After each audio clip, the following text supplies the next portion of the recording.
लोग हर मोड़ पे रुक रुक के संभलते क्यों हैं?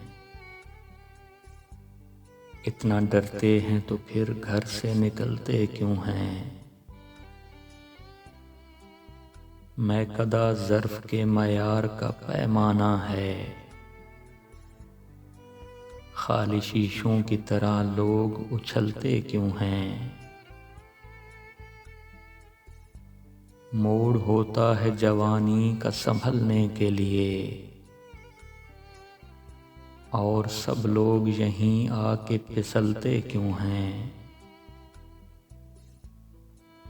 नींद से मेरा ताल्लुक ही नहीं बरसों से, ख्वाब आ आ के मेरी छत पे टहलते क्यों हैं? मैं न जुगनू हूँ, दिया हूँ न कोई तारा हूँ, रोशनी वाले मेरे नाम से जलते क्यों हैं? लोग हर मोड़ पे रुक रुक के संभलते क्यों हैं? इतना डरते हैं तो फिर घर से निकलते क्यों हैं?